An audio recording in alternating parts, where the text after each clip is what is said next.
قراقرم شہر میں دوسرے ممالک سے آنے والے سفیروں کا ایک محلہ تھا اور اس کے قریب پجاریوں کی ایک بستی تھی۔ شہر کے ایک کونے میں پتھروں سے بنائی گئی ایک مسجد تھی جس کے اندر قراقرم میں رہنے والے مسلمان اور جنوب کی طرف سے آنے والے عرب اور ترک مسلمان تاجر نماز پڑھتے تھے۔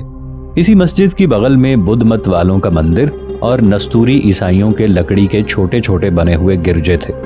ان گرجوں کا ایک فربا اندام پادری تھا جس کا نام کارپینی تھا۔ تموچن نے آہستہ آہستہ اپنا حلقہ حکومت وسیع کر لیا تھا۔ اس کے سسر منلیک کا وحشی قبیلہ بھی اس کے ساتھ آ ملا تھا جس سے اس کی قوت میں اضافہ ہو گیا تھا۔ اب منلیک اپنے 7 بیٹوں کے ساتھ قراقرم شہر میں ہی رہنے لگا تھا۔ شمال کے قبیلے کو تموچن نے پہلے ہی زیر کر لیا تھا اور اب اس نے اپنے اطراف کے اور بہت سے قبائل پر بھی حملہ کر کے ان پر فتح حاصل کر لی تھی اور انہیں اپنی حکومت میں شامل کر لیا تھا۔ ان میں زیادہ مشہور قبائل ناقیان، ایغوران اور اپوس تھے اور الوس تھے۔ الوس قبیلے سے تموچن کے ہاتھ ایک ایسا جوان لگا جو انتہا کا بہادر اور عمدہ تیغزن تھا۔ اس کا نام سوبدائی تھا۔ تموچن نے سوبدائی کو اپنے لشکر کے ایک حصے کا سالار بنا دیا اور اس پر اعتبار کرنے لگا۔ میولی کے بیٹے مقولی کو بھی لشکر کے ایک حصے کا سالار بنا دیا گیا تھا، اس لیے کہ وہ بھی بڑا سرگرم اور شجاع جوان تھا۔ ہاں، یسوتائی کو ابھی تک کوئی عہدہ نہیں دیا گیا تھا اور وہ ابھی تک تموچن کے ساتھ ہی رہتا تھا اور تموچن اسے اپنے بیٹوں سے بڑھ کر پیار کرتا تھا۔ تموچن ایک روز اپنے مہمان خانے میں اکیلا بیٹھا ہوا تھا کہ بولائی، جو اب عمر رسیدہ ہو چکا تھا، اندر داخل ہوا۔ وہ تموچن کے سامنے بیٹھ گیا اور اسے مخاطب کر کے کہا، سردار، آج میں تم سے ایک شکوہ کرنے آیا ہوں۔ تموچن نے کہا، اگر تمہیں میری ذات سے کوئی تکلیف پہنچی ہے تو ضرور کہو۔ بولائی نے کہا، میں دیکھتا ہوں کہ تم نے غیروں کو اپنا سالار بنا دیا ہے لیکن یسوتائی کے لیے کچھ نہ کیا۔ مقولی کو تم نے سالار بنا دیا، ایک غیر قبیلے اولوس کے فرد سوبدائی کو اپنا جرنیل بنا لیا، لیکن یسوتائی کے متعلق تم نے کچھ نہ سوچا۔ کیا وہ جنگی تدبر، طاقت اور جنگی فنون میں کسی سے کم ہے؟ تموچن چند ثانیوں تک بولائی کو مسکرا کر دیکھتا رہا، پھر بولا، اے بولائی، تم نے یسوتائی کا کس قدر غلط اور گمراہ کن اندازہ لگایا ہے۔ سنو بولائی، یسوتائی سے زیادہ کوئی جرری اور طاقتور نہیں ہے۔ جیسی انوکھی خوبیاں اس میں ہیں اور کسی میں نہیں۔ گزشتہ مہموں کے اندر میں نے اندازہ لگایا ہے کہ لمبی لمبی مسافتوں کو طے کرنے کے بعد جب سارے لشکری تھک کر چور ہو جاتے ہیں، یسوتائی پر تھکان کا کوئی اثر نہیں ہوتا اور نہ وہ بھوک اور پیاس محسوس کرتا ہے۔ اس کی انہی خوبیوں کی بنا پر میں نے اسے اپنے محافظ دستوں کا سالار مقرر کر دیا ہے۔ اس کے علاوہ وہ جنگ کے دوران لشکر کے ان حصوں کی مدد کیا کرے گا جو لشکر کا کمزور پہلو ثابت ہوں گے۔ اب بولو، تم میرے فیصلے سے مطمئن ہو بولائی؟ بولائی نے مطمئن انداز میں کہا، ہاں سردار، اب میں یسوتائی کی طرف سے مطمئن ہوں اور تمہارا شکر گزار ہوں کہ… بولائی خاموش ہو گیا کیونکہ مہمان خانے میں میولی اور اس کے پیچھے پیچھے تموچن کے 4 بیٹے جوچی، چغتائی، اغدائی اور تولائی داخل ہوئے تھے۔ ان سب کے لباس اور وضع قطع سے صاف ظاہر تھا کہ وہ گھڑ سواری کر کے لوٹ رہے ہیں۔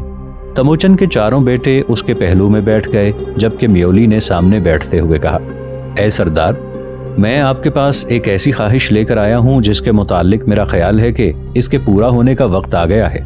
تموچن نے غور سے اس کی طرف دیکھتے ہوئے پوچھا، کہو میولی، تمہاری کون سی ایسی خواہش ہے جو تم میرے پاس لے کر آئے ہو اور جس کے پورا ہونے کا وقت آ گیا ہے؟ میولی نے کہا، اے سردار، میں چاہتا ہوں جس طرح میرا اور منتاش کا مقابلہ ہوا تھا ایسے ہی اب میرے بیٹے مقولی اور منتاش کے بیٹے کا یعنی یسوتائی کے درمیان بھی مقابلہ ہونا چاہیے تاکہ فیصلہ ہو کہ ان دونوں میں کون طاقتور ہے اور جنگی فنون میں عرفہ ہے۔ تموچن چند ثانیوں تک خاموش سا بیٹھا رہا۔ اس کے چہرے پر خفگی اور ناپسندیدگی کے بل سے پڑ گئے تھے۔ پھر اس نے تنبیہ آمیز لہجے میں میولی سے کہا، اے میولی، ان دونوں کے بارے میں آئندہ سوچتے ہوئے بھی محتاط رہنا۔ یسوتائی اور مقولی دونوں ایسے جوان ہیں جو پہاڑوں کو پیس دیں اور طوفانوں کو کاٹ ڈالیں۔ وہ دونوں جوانی اور قوت کا سیلاب، وقت کا ظالم دھارا اور طاقت کا تیز الاؤ ہیں۔ وہ دونوں میرا اجالا اور حوالہ ہی نہیں بلکہ سرد آہوں اور گرم اشکوں کے مقابلے میں میرے لیے اندیکھی پرسکون صبحوں کا پیغام ہیں۔ وہ دونوں 2 ساگر ہیں، انہیں اپنی آزادی سے اپنی اپنی سمت بہنے دو۔ میں نہیں چاہتا ان دونوں میں سے کوئی ایک میری نگاہوں سے دوسرے کی نسبت گر جائے۔ جب ان دونوں کا مقابلہ ہوگا تو جو ہارے گا وہ میری نگاہوں سے گر جائے گا۔ میں نہیں چاہتا کہ کوئی میری نگاہوں سے گرے، اب وہ یسوتائی ہو یا مقولی۔ मैं दोनों को सितारा साज जवान, सरफरोश, सरबलंद, मौजों का तलातुम, नूर की बरसात देखना चाहता हूँ। वो दोनों मेरी सांसों की मनाजात और मेरी तक़द्दुस व हुर्मत हैं। आइंदा कभी भी इन दोनों के दरमियान मुकाबले की बात न करना। म्योली ने मिन्नत करने के अंदाज में कहा। मैं अपने बेटे मकूली की कुव्वत के बाइस अपनी ज़ात का वो दाग धोना चाहता हूँ जो मंताश ने मुझे हराकर मेरे दिल पर लगाया था। ऐ सरदार, मैं समझता हूँ कि यसुताई मेरे बेटे मकूली से कमतर है। वो मकूली से मुकाबला करने पर खौफजदा है और उसका सामना करने से हिचकिचाता है। तमुचन ने कहा, ऐ म्योली, मैं नहीं जानता ऐसा क्यों है, लेकिन ये भी याद रखो कि शेर भैंसों के गरों पर हमलावर होते हुए हिचकिचाता जरूर है, लेकिन जब वो ऐसा करने का मुसम्मम इरादा कर लेता है तो हर हिचकिचाहट को उतार फेंकता है। मुझे खदशा है कि कहीं यसुताई भी इस बात को सच साबित न कर दे। और फिर क्या ये कम है कि मैंने मकूली को अपने लश्कर के जोंगार यानी लश्कर का दायां हिस्सा उसका सालार बना दिया है। नाजरीन, आगे बढ़ने से पहले कमेंट सेक्शन में हमें अपनी आरा से जरूर आगाह कीजिएगा कि आपको हमारी ये सीरीज कैसी लग रही है। मैं हूं ताहिर उबैद चौधरी।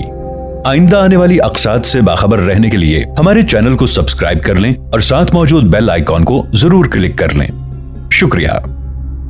सोबदाई को बारून गार, लश्कर के बाएं हिस्से का सालार, और यसीताई को मैंने अपने साथ क़ल्बे लश्कर में अपने साथ रखा है।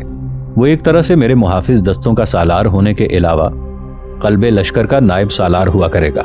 मैं कभी अगर अपने लश्कर में ना हुआ तो मेरी गैर मौजूदगी में यसुताई ही अमीर लश्कर हुआ करेगा और तुम्हारा बेटा मकूली और सोबदाई उसके मातहत काम किया करेंगे। म्योली, क्या तुम नहीं जानते कि ये राज ही है कि यसुताई और मकूली में से कौन ताकतवर है?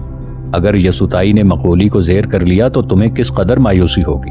और सुनो, तुम्हें खबर होगी कि मैं यसुताई से कैसी शफकत और मोहब्बत रखता हूँ, लेकिन शायद तुम्हें यह सुनकर और हैरत हो कि मेरा छोटा भाई तमोजो मुझसे भी ज्यादा यसुताई से मोहब्बत रखता है। उसने उसे अपना बेटा बना रखा है और मंताश की गैर मौजूदगी में एक बाप ही की तरह वो उसका ख्याल रखता है। यसुताई और मकूली के मुकाबले का जिक्र कहीं उससे न कर देना, वरना वो भड़क उठेगा और ये मुकाबला करा के रहेगा, क्योंकि वो यसुताई के खिलाफ कोई बात सुनना पसंद नहीं करता। तमुचन कहते कहते खामोश हो गया, क्योंकि एक मंगोल भागता हुआ अंदर दाखिल हुआ और उसने तमुचन को मुखातिब करते हुए कहा, ऐ सरदार, आपके भाई मंताश को किसी ने कत्ल कर दिया है। उसकी लाश बाहर पड़ी है। आपका भाई तमोजो और यसुताई लाश के पास हैं। बोलाई बदहवास होकर फौरन उठा और बाहर को भागा। म्योली भी उठकर बाहर निकल गया। तमुचन ने आने वाले मंगोल को गुस्से और गजब की हालत में देखते हुए कहा, ये तुम क्या बक रहे हो?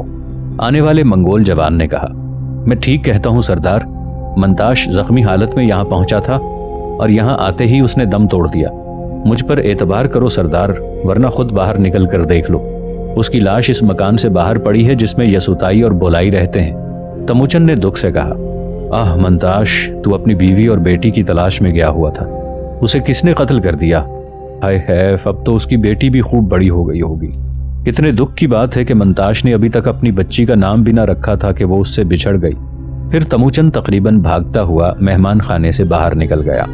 तमुचन जब उस जगह पहुंचा जहां यसुताई के मकान के पास मंताश की लाश पड़ी थी, उसने देखा लाश के इर्द गिर्द यसुताई, बोलाई, तमोजो, मलकूती, कसार और म्योली और उसका बेटा और दूसरे बहुत से लोग जमा थे। यसुताई लाश के पास बैठा हुआ था। उस बेचारे के होंठ खामोश थे, लेकिन उसकी सुनसान रहट की तरह आंखें पानी पानी होकर भीगी हुई थी। तमुचन तमोजो के पास आया और हाथ के इशारे से उसने पूछा, ये सब कैसे हुआ? तमोजो ने जवाब दिया, थोड़ी देर हुई मंताश अपने घोड़े पर सवार यहाँ आया। ये बुरी तरह जख्मी था। अपने घर के पास आकर ये अपने घोड़े से गिर पड़ा। मैं और यसुताई ने इसे संभाला, लेकिन इसने हमारे हाथों में ही जान दे दी। तमुचन मेरे भाई, मंताश पर किसी ने हमला करके इसे बुरी तरह जख्मी कर दिया था। मैं हैरान और सरसीमा हूं कि वो इस कदर जख्मी हालत में यहाँ पहुंचने में कैसे कामयाब हो गया।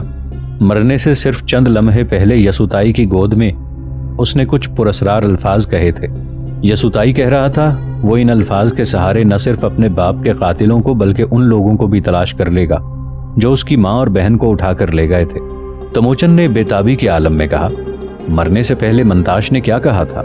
तमोजो ने फिक्रगीर आवाज में कहा, मरने से पहले उसने बेजोड़ से 3 जुमले कहे थे। उसने पहला जुमला जो कहा था वो ये था कि दरियाए कैरोलान, दरियाए ओनान और दरियाए उमोर का संगम اس کا دوسرا جملہ تھا کوہستان خنجان اور تیسرا جملہ تھا کٹا ہوا پاؤں۔ اس کے بعد اس نے صرف حرف سین ادا کیا کہ وہ ختم ہو گیا۔ تموچن سر جھکائے کچھ دیر سوچتا رہا، پھر وہ منتاش کی لاش کی طرف بڑھا۔ اس موقع پر وہ یسوتائی سے کچھ کہنا چاہتا تھا پر رک گیا کیونکہ یسوتائی مرے ہوئے منتاش کو مخاطب کر کے کہہ رہا تھا، اے میرے باپ، جس کی کھوج میں تو نے ایک مسافر کی طرح اپنا آپ گنوا دیا، اب میں ان کے پیچھے نکلوں گا اور اپنی کھوئی ہوئی انا کو تلاش کروں گا۔ میں رات کی کوکھ سے صبح کی ننھی کرن نکالوں گا۔ میں ان لوگوں کے لیے اندھے ظلم کی آگ، موت کے اندیکھے لمحوں کا پیغام، ہجر کی اندھی رات اور دکھ کا ایک کھولتا ہوا گرم طوفان بن جاؤں گا۔ یسوتائی رک گیا، ایسے انداز میں گویا اس کی روح میں ننھے آبی کنکر پھنس گئے ہوں۔ پھر وہ دوبارہ پتھروں میں گھاؤ بنانے والے پانی کی آواز جیسے انداز میں دوبارہ کہنے لگا، اے میرے باپ، میں ان لوگوں کے لیے پاگل موسم، وحشی عمر، طویل گرما کی دوپہر اور عذاب کا ایک الاؤ بن کر ان کی روحوں کو بگولوں جیسا بے کل اور ان کی ذات کو سرابوں جیسا بے جسم بنا کر ان کے ہر اعتماد کی زنجیر کو کاٹ کر رکھ دوں گا۔ کاش تو زندہ ہوتا، میرے ان الفاظ کو سن سکتا اور میرے کاموں کو دیکھ سکتا۔ اے میرے باپ، تو میری بصارتوں کا سرور، میری لطافتوں کی دھنک تھا۔ تیرے بعد میرے لیے سندر روپوں، سہاگن بیلوں، پیلی کلیوں اور کندن ثمرات میں کوئی دلچسپی نہ رہے گی۔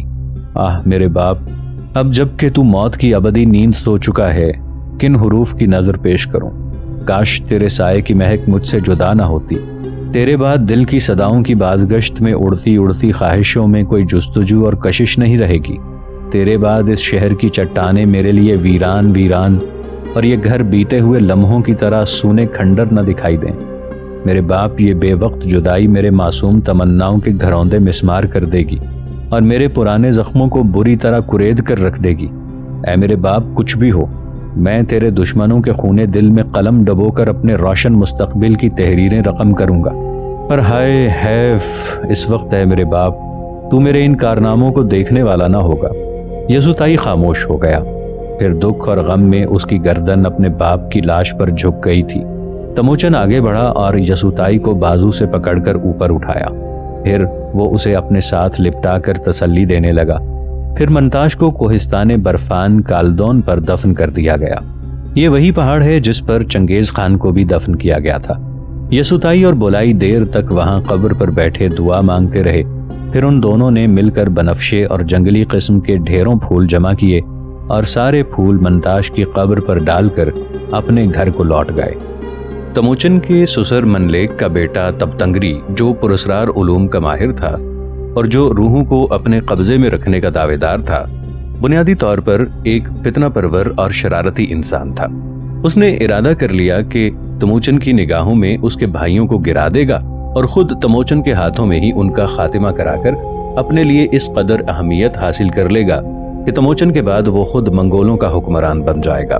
اس کے ان ارادوں میں اس کے بھائی اور باپ بھی شامل تھے۔ تب تنگری ایک دیو قامت انسان تھا اور اس کے متعلق خیال کیا جاتا تھا کہ طاقت میں کوئی بھی اس سے بڑھ کر نہیں ہے۔ تب تنگری نے اپنے ارادوں کو خطرناک حد تک آگے بڑھانے کا فیصلہ کر لیا تھا۔ حالانکہ اس کی بیوی بورتائی تب تنگری اور اس کی سوچوں کے خلاف تھی۔ وہ تب تنگری کی بہن اور دوسروں پر جادو کر سکتی تھی، اس لیے وہ اس سے ڈرتی تھی۔ ایک روز تب تنگری نے تموچن کے بھائی قصار کو پکڑ لیا اور اسے گھونسوں اور لاٹھیوں سے بری طرح مارا۔ جب تب تنگری کے اس رویے کی تموچن سے شکایت کی تو تموچن نے کہا کہ قصار، تم تو دعویٰ کرتے ہو کہ طاقت اور ہوشیاری میں کوئی تمہارے برابر نہیں، تم نے آخر اس سے مار کیسے کھا لی؟ اس پر قصار کو غصہ آ گیا اور وہ تموچن سے دور شہر قراقرم کے ایک دوسرے محلے میں جا کر رہنے لگا۔ اس پر تب تنگری کو قصار کے خلاف ایک بڑا قدم اٹھانے کا موقع مل گیا۔ وہ تموچن کے پاس گیا اور اسے کہا، ارے تموچن، میری روح نے دوسرے عالم میں یہ الفاظ سنے ہیں اور یہ حقیقت مجھے خود آسمان نے بتائی ہے کہ تموچن اپنے لوگوں پر کچھ دن حکومت کرے گا، لیکن پھر قصار حکومت کرے گا۔ اگر تو قصار کا خاتمہ نہ کرے گا تو تیری حکومت زیادہ دن نہیں چلے گی۔ تب تنگری کی یہ باتیں تموچن پر اثر کر گئیں، لہٰذا وہ جنگجوؤں کے ایک دستے کے ساتھ روانہ ہوا تاکہ قصار کو گرفتار کر کے سزا دے۔ اس بات کی اطلاع تموچن کی ماں اولون کو بھی ہو گئی، لہٰذا وہ بھی اس طرف بھاگی جس طرف قصار تھا۔ جب وہ اس گھر میں داخل ہوئی تو تموچن کے سپاہیوں نے اس مکان کو گھیر رکھا تھا اور اندر تموچن کمرے کے وسط میں کھڑا تھا۔ और उसके सामने कसार दोजानो पड़ा था। तमोचन ने उससे उसकी टोपी और पेटी छीन ली थी और उसे जंजीरों में जकड़कर बिठा रखा था। उस वक्त कसार पर मौत के रंग गालिब थे। औलून भी इरादे की बड़ी पक्की औरत थी। उसने आगे बढ़कर कसार की जंजीरें खोल दी। फिर वो बिफरे हुए अंदाज में आगे बढ़ी और अपना सीना खोलकर उसने गरजदार गुसीली आवाज में कहा, तमोचन, तुम दोनों भाइयों ने इन छातियों का दूध पिया है। तमोचन, तुम्हारे पास बहुत से हुनर होंगे, लेकिन ये खूबी सिर्फ कसार को ही अता हुई है। वो ऐसे कमाल और ताकत से तीर चलाता है कि खता नहीं होने पाता। जब भी लोगों ने तुम्हारे खिलाफ बगावत की, इसी कसार ने उन्हें अपने तीरों से मार गिराया। जिन लोगों ने इस भाई को गिरा देना चाहा, वो तेरे लिए कुर्बानियां देता रहा। तमोचन अपनी जगह पर खामोशी से खड़ा अपनी माँ की बातें सुनता रहा। जब उसने देखा कि उसकी माँ का गुस्सा कुछ कम हो गया है तो उसने माजरत आमेज अंदाज में अपनी माँ से कहा, जिस वक्त मैं ये हरकत करने इस तरफ आया था उस वक्त मैं तबतंगरी की बातों से खौफजदा था, लेकिन जो कुछ मैंने किया है इस पर मैं अब शर्मिंदा हूँ। ये बात आई गई हो गई, लेकिन तबतंगरी घर घर और खैमे खैमे निफाक फैलाता रहा और तमोचन के भाइयों के खिलाफ लोगों के जहनों में जहर घोलता रहा। वो दावा करता था कि फौकल फितरी अलहाम ही उसकी साजिशों का माखज है। इस तरह उसने अपने साथियों की एक अच्छी खासी बड़ी जमात तैयार कर ली थी और अब वो तमोचन के पहलू में भी कांटा बनकर खटकने लगा था। एक रोज जब तमोचन के छोटे भाई तमोजो ने तबतंगरी को ऐसा जहर फैलाने से मना किया तो तबतंगरी ने तमोजो को पकड़कर खूब मारा और उसे अपने सामने दो जानों झुकने पर मजबूर कर दिया। तब तबतंगरी से पिटने के दूसरे रोज तमोजो अपने कमरे में अकेला बैठा सोचों में गुम था कि बोलाई भागता हुआ अंदर दाखिल हुआ और तमोजो से पूछा, ऐ तमोजो, क्या यहाँ यसुताई तो नहीं आया? तमोजो फिक्रमंद होकर उठ खड़ा हुआ और परेशानी से बोला, क्यों, क्या हुआ यसुताई को? मेरी तरफ तो नहीं आया वो। बोलाई ने कहा, किसी ने यसुताई को बताया था कि कल तबतंगरी ने तुम्हें मारा था। ये इंकिशाफ सुनकर वो भड़क उठा और घर से ये कहकर निकला कि जब तक मैं तबतंगरी से तमोजो का इंतकाम न ले लूं उस वक्त तक कुछ खाऊं पीऊंगा नहीं। मैंने उसे समझाया कि जब तबतंगरी अकेला नहीं, उसके 6 भाई भी हैं, तो उसने कहा कि अगर उन्होंने मेरे रास्ते की दीवार बनने की कोशिश की तो मैं उन सब की गर्दनें काट दूंगा। मैं समझा वो पहले तुम्हारी तरफ आया होगा, लेकिन ऐसा लगता है वो सीधा तबतंगरी की तरफ चला गया है। तमोजो बदहवास सा होकर उठा और बोलाई से कहा, यसुताई ने ये क्या हिमाकत की है? मैं जानता हूं वो मेरा एहतराम करता है और मुझसे हमदर्दी रखता है, पर इस मामले में उसे मेरे साथ पहले मशवरा करना चाहिए था। फिर तमोजो बाहर को भागा। बोलाई उसके साथ था। तमोजो और बोलाई अभी थोड़ी ही दूर गए होंगे कि सामने की तरफ से उन्हें तमोचन और यसुताई आते दिखाई दिए। जब वो करीब आ गए तो तमोजो ने प्यार से यसुताई के कंधे पर हाथ रखते हुए कहा, ये तुमने क्या अहमकपन किया बेटे कि तुम अकेले मेरे इंतकाम लेने तबतंगरी की तरफ चले गए? क्या तुमने तबतंगरी को? तमोचन ने उसकी बात काटते हुए कहा, इस वाक़े की इत्तला मुझे भी हुई थी, लिहाजा मैंने यसुताई को रास्ते में ही रोक लिया और इसे इस तरफ ले आया। फिर वो जरा रुक कर बोला, सुनो तमोजो, मैं तुम्हारा भाई हूं। ये ना सोचना कि तबतंगरी ने जो सुलूक तुम्हारे और कसार के साथ किया है मैं उससे बेखबर हूं। देखो, मेरी सूरत हाल बड़ी नाजुक है। अगर मैं खुलकर तबतंगरी के सामने आ गया तो उसका बाप खुलकर मेरे सामने आ जाएगा और बगावत कर देगा। गो मैं उसकी बगावत को दबा सकता हूं, लेकिन इस तरह हमारे लिए मसाइल उठ खड़े होंगे। देखो, थोड़ी देर तक मनलेक अपने बेटों के साथ मेरे मेहमान खाने में आएगा। तुम भी वहां आ जाना और उसे अपना कल का बदला लेने के लिए ललकारना। इस मौके पर बज़ाहिर मैं गैर जानिबदार रहते हुए जोर से चिल्लाऊंगा कि जिसने कुश्ती लड़नी हो या दंगा फसाद करना हो वो बाहर जाकर करे। तब तुम तबतंगरी को पकड़कर बाहर ले जाना, लेकिन पहले किसी को बाहर खड़ा कर लेना जो उसका काम तमाम कर दे, क्योंकि ऐ तमोजो, तुम अकेले तबतंगरी को ज़ेर नहीं कर सकते और हर कोई उससे टकराने की जुर्रत भी नहीं करता, क्योंकि तबतंगरी साहिर है, मुस्तकबिल का हाल जानने वाला है, लिहाजा लोग उससे डरते हैं। तमोचन कहता रहा, तमोजो मेरे भाई, अब तो नौबत यहां तक आ चुकी है कि मेरी बीवी बोरताई भी अपने बाप और भाइयों से तंग है। उसे यकीन है कि उसका बाप और भाई मुस्तकबिल में जरूर हमारे खिलाफ बगावत करेंगे, लिहाजा अब वो खुद चाहती है कि किसी तरह उसके बाप और भाइयों का खातिमा कर दिया जाए। हाँ, तो मैं कह रहा था, तुम मेरे मेहमान खाने से बाहर किसी को खड़ा करोगे जो तबतंगरी पर काबू पा ले। इस मकसद के लिए कम से कम 2 जवान मुकर्रर करना। यसुताई ने कहा, किसी को मुकर्रर करने की जरूरत नहीं, मैं खुद वहां मौजूद हूंगा अकेला, और फिर देखूंगा कैसे तबतंगरी ज़ेर नहीं होता। तमोचन ने कहा, हाँ, अगर यसुताई खुद आए तो यकीनन ये अकेला ही काफी होगा। और तब तंगरी को जरूर मगलूब कर लेगा।